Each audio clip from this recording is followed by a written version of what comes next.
A life imprisonment becomes a death sentence in Bangladesh for a prominent opposition leader. But what's really behind this verdict for Abdul Kader Mullah, a man found responsible for hundreds of deaths in Bangladesh's war of independence? Is it justice for a black page in history, or have politics come into play? This is Inside Story.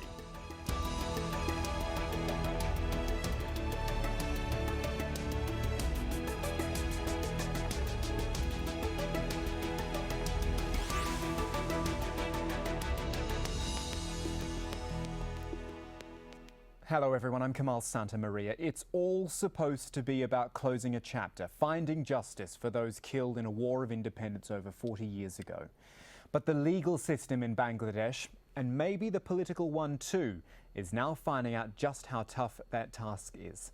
The latest twist is the sentencing of the Jamaat-e-Islami leader Abdul Kader Mullah for war crimes committed back in 1971. Now, originally, the special court gave him life in prison. Now the Supreme Court has turned that into a death sentence.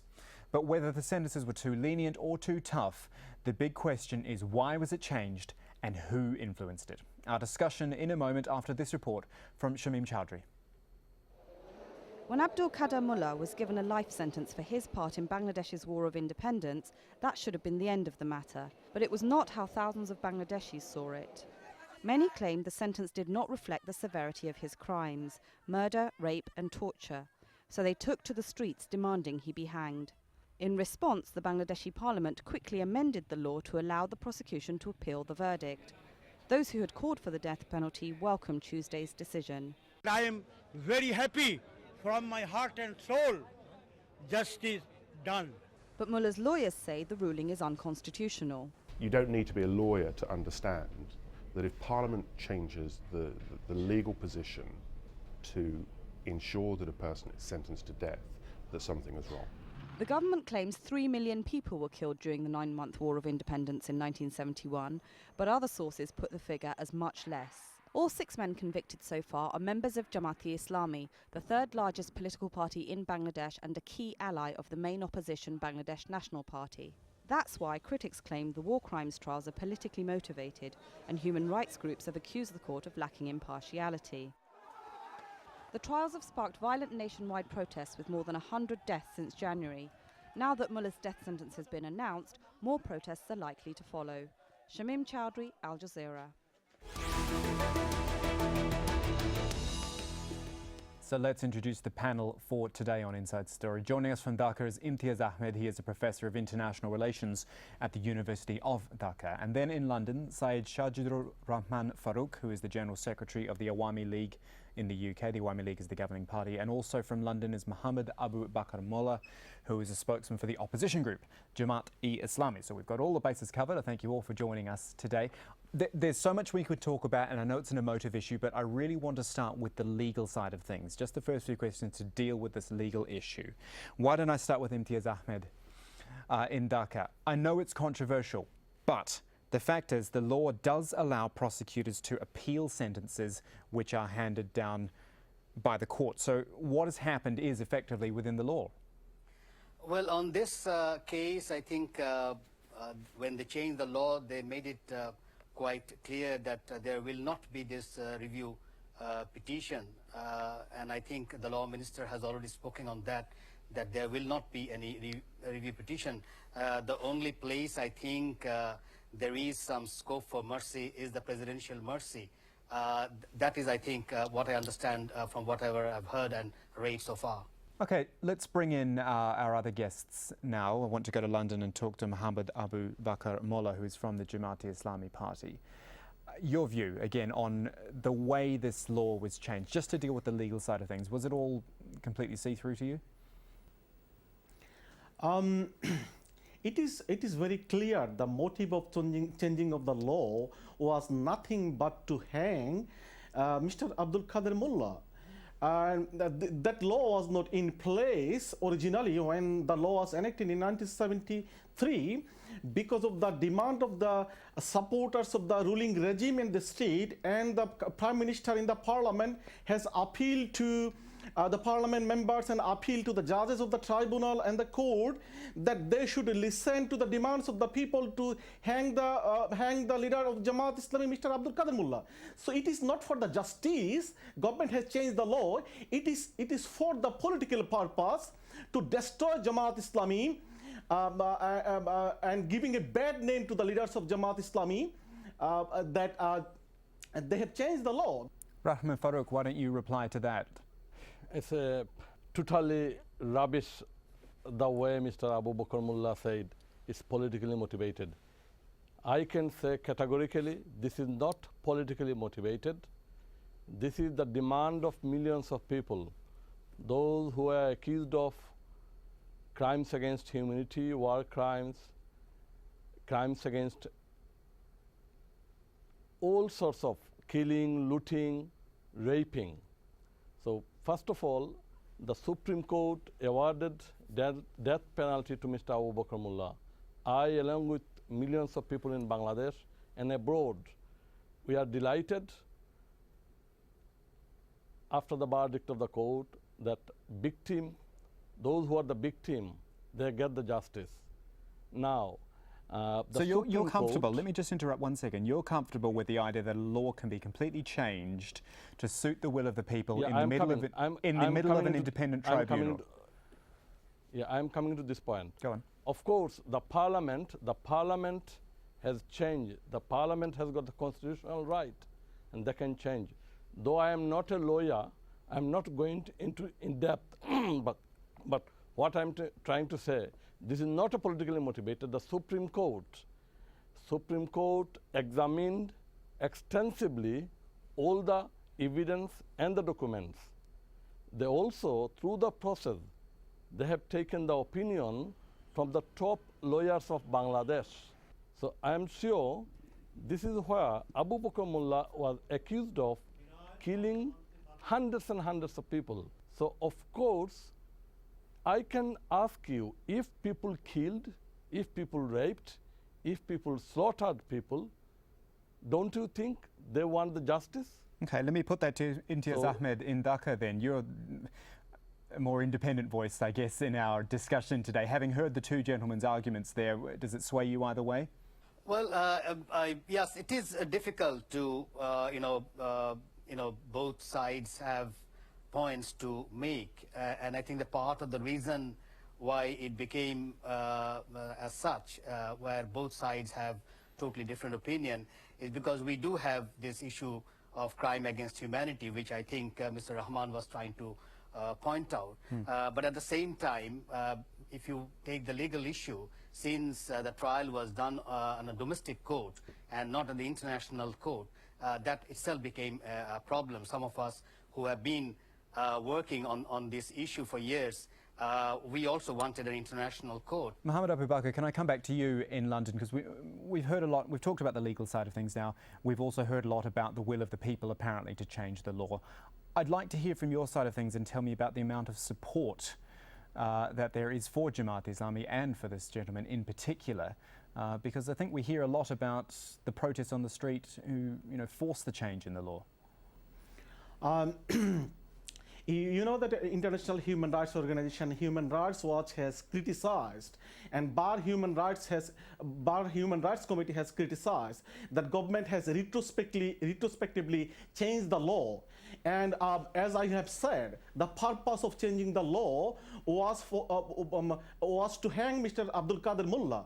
And it was not for the political reason. That law was not in place. It was just to meet the demands of the supporters of the ruling regime, Hasina regime, to give death sentence, not through a fair judicial process, through the arbitrary process of the court, and by the intervention of the governments and its minister you feel on the that your tribunal supporters court. and Jamaat-e-Islami supporters have not been listened to at all? Definitely, the demands of the Jamaat-e-Islami and the demands of the neutral people has not been listened to by the government. Government has not listened to the demands that there should be fair trial, there should be justice. But in the name of justice, it is the miscarriage of justice. It is the unfair process. And government of Bangladesh and tribunal was warned by the several international organizations that there was unfair procedures and there was lack of standard. And government has not listened to international community to change the law in international standard or to make the procedures fair. Rahman Faruk, I put it to you again, these thoughts which we hear from our other guest in London about the fact that Jamaat-e-Islami isn't listened to and that this is all one-sided. And you know, when you look at the numbers as well, and you look at just the tribunal itself, 8 of the 10 people indicted, just one moment, 8 of the 10 people indicted are from Jamaat-e-Islami. It is seemingly weighted against them. Look at this. Look at the scenario. In 2008, during the parliamentary election, Awami League has a mandate. Awami League has given the agenda that if people vote them, they will come to the power and they will try to bring all these war criminals, crimes against humanity into justice. Now, this is the demand of not the Jamaat-e-Islami. This is the demand of 160 million people of Bangladesh. We've been waiting last 42 years to see that victims get the justice. So after 42 years, Honorable Prime Minister Sheikh Hasina took the courage to bring them into justice. So look at the justice. Well, the court was transparent, it was very open, it was not under martial law, or it was not secret. You see the Guantanamo. Will you say that was politically motivated? You see the Nuremberg trial. Will you tell that this is politically motivated? Our system, our court, the hearing was proceedings happened in front of hundreds of electronic media and print media. So this is open. So you can't say there is nothing hidden. Look, you've made a good point about the wait for justice here, and that actually kind of preempts my next question. I do want to take our viewers through some of this because, you know, the numbers do vary. But Bangladesh's fight for independence, it was brutal and deadly, and we want to take you through what happened now, as I say, for our viewers. 1971, this was, civil war broke out in Pakistan. The East wanted independence. India invaded East Pakistan, defeating troops from the West, and the Pakistani army surrendered. Some 90,000 soldiers were said to have become prisoners of war. It was by December 16 of 1971 that East Pakistan had become the independent nation of Bangladesh, but according to the government, as many as 3 million were killed in the process. An extraordinary number of people. Imtiaz Ahmed, I'll come back to you in Dhaka.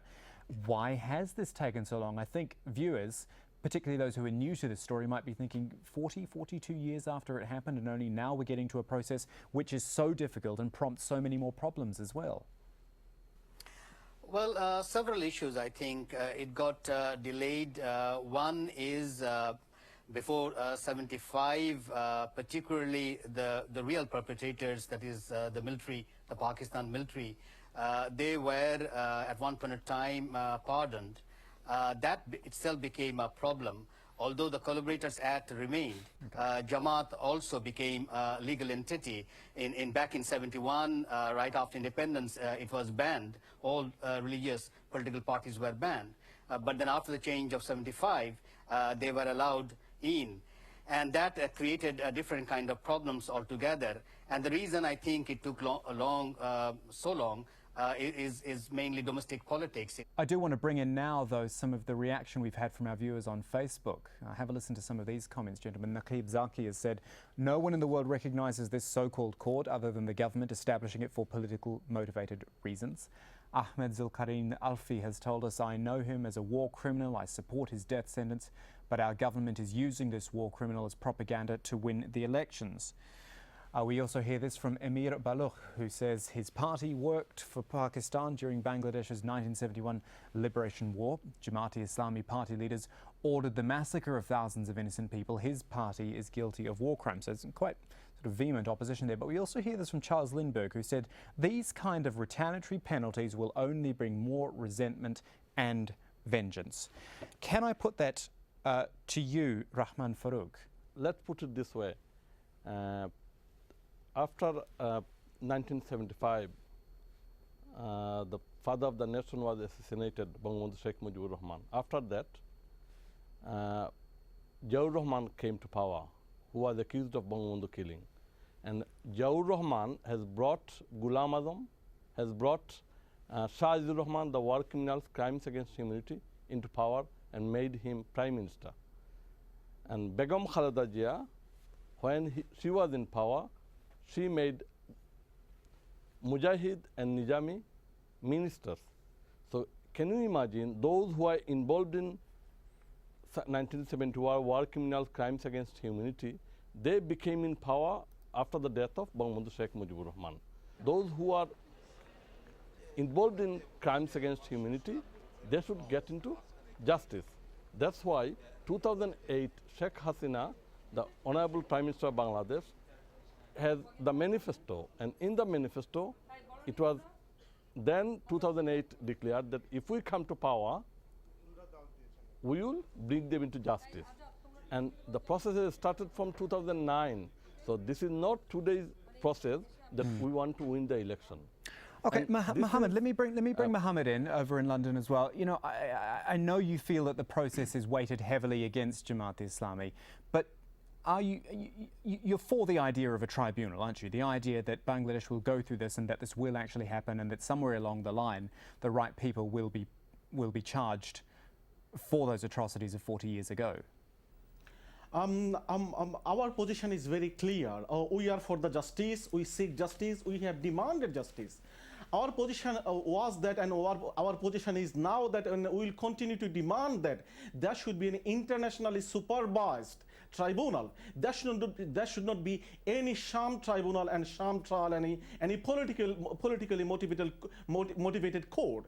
The current the proceedings is nothing but a miscarriage of justice, and it is a sham tribunal, political tribunal. And it has been revealed by the renowned Economist magazine that there was a collision between among the judges and the prosecution and the government to try and hang the Jamaat-e-Islami leaders. So the government has not dealt with it, and probably you are aware that the head of the tribunal was Mr. Nizamul Haq Nasim. He had to resign due to the Skypegate scandal, which had proved that the judges were taking instruction from the outsider, who is a political person.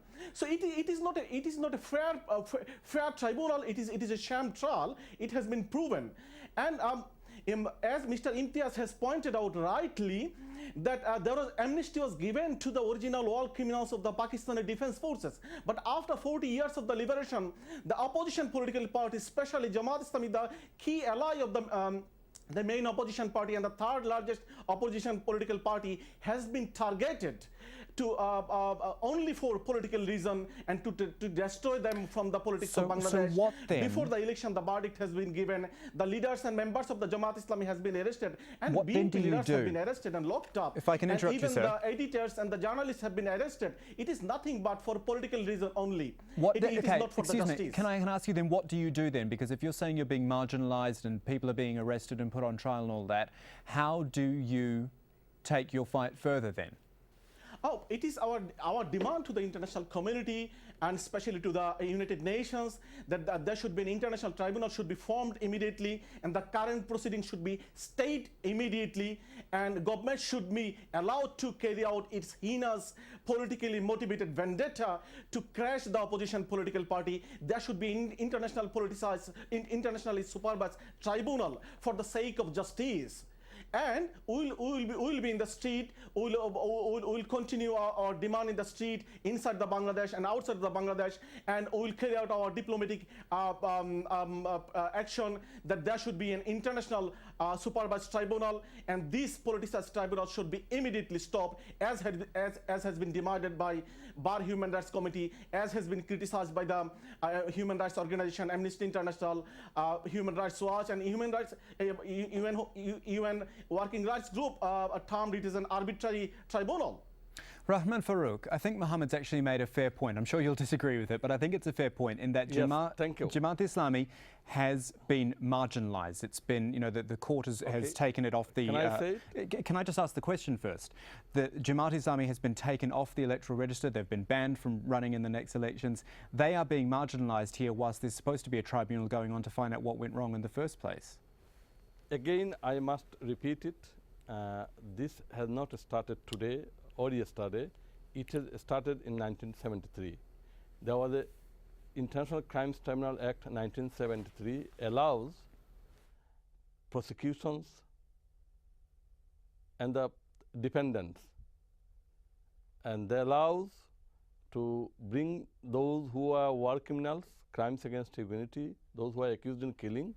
So it has started from 1973. This is one. Secondly, as you said, Jamaat-e-Islam is marginalized. If I put it this way, he talked about international human rights and other international organizations. What about 1975, when father of the nation was assassinated, when the little young boy Russell was murdered, when the Begum Mujib was murdered? What about the international human rights, when 21st August, when then Begum Jia was in power, the Tariq Zia and Home Minister was put grenade and wanted to kill Sheikh Hasina in a public meeting, and 24 people were killed. What about the international agencies, when the then finance minister, the renowned finance minister, SM Kibria, was shot dead during the daytime, during the Begum Khadija's regime? Well, that is what the tribunal is there for, isn't it? When the all these things you're listing, Astanullah, all these things you're listing, Yeah. that's what the tribunal's there for, isn't it? To find out what happened to them and to find Okay. justice for them. Tribunal, yes. One moment, please. Our other guest is talking about the fact that of what's happening right now, that Jamaat-e-Islami has not got the opportunity to sort of defend itself right now because it's being marginalised Okay. from the political scene. Okay, then this is nothing to do with us. This is to do with the election commission. Election commission, I tell you one thing, when we are talking about the judiciary system, the Bangladeshi judiciary system, it is a long-standing, reputable judiciary system for hundreds and hundreds of years. And our judges are neutral and they are very honored and honorable. So no one can get a question about the Supreme Court or High Court judges, because they are very reputable and very neutral. And they also, our judges came out of Bangladesh in the international court. So our judges are very capable, very reputable. Now, why they are marginalized? This is down to election commission. If the election commission, I am not a lawyer and I don't know the facts, but what I could read myself, that election commission has decided if somebody found guilty of war crimes, crimes against humanity, he or she might, they will not allow them into the voting register. Right. So this is simple. If you are accused of killing, when if you are accused of war crimes against humanity, if you are accused of looting, so why Okay. Jamaat-e-Islami is marginalized? During 1971, Well, let's put all that- these sorry. Jamaat-e-Islami, Rahman those who were Jamaat-e-Islami Faruk, at we that are time, running out of time. Delaware Saidi, Mujahid, Ghulam Azam, and Mullah, Kader Mullah, they are all in then Jamaat-Islam. They are the commander of Al-Badr, they are the commander of Al-Shams and Rajakar. Okay, Rahman They Faruk, helped look, we're running out of Pakistani time. I'm sorry, I'm kill going to interrupt you people, because I want looted to get a people. final reply if I That's why can. they are the marginalized. From Mohammed in London, just because Rahman has just told us that this is all about the Electoral Commission and that the judiciary is clear on all of this. Is your gripe actually with the Electoral Commission? It is not about that only election commission has done this, or it is the plan of the election commission. It has been cleared, and in the outside of the Bangladesh, outside of the people of Bangladesh, and the international community has clearly mentioned, and it has been reported, and international media that there is a conspiracy against the opposition. That opposition cannot function properly, and the leaders of the opposition have been arrested to suppress the opposition and to weaken the opposition before the election. And it is not. If I can add one point with this, that the Jamaat has not been allowed to function as a political party after this Hasina regime came to the power in 2009. All district headquarters of Jamaat-e-Islami has been closed down, and even Jamaat central office and in each students in central office have been closed. So it is nothing to do with the trial of the war criminals of the crime against humanity. It is the government who has not allowed Jamaat-e-Islami to function as a political party. Why the leaders of the BNP and Jamaat have been arrested who have not been accused for the war crimes? Okay, why gentlemen, why the human rights leader, Mr. Adilur Rahman, has been arrested? Why Mohammed, I'm going to interrupt you there because Mr. really we're running out of time. But I do thank you for all your time and your thoughts. We had Syed Shajidur Rahman Faruk, we had Imtiaz Ahmed, and also Mohammed Abu Bakr. And thank you to you, our viewers, for joining us here for this edition of Inside Story. You can send us feedback, send your emails into us. InsideStory@aljazeera.net is the place to do that. I'm Kamahl Santamaria from the whole team. Thanks for watching.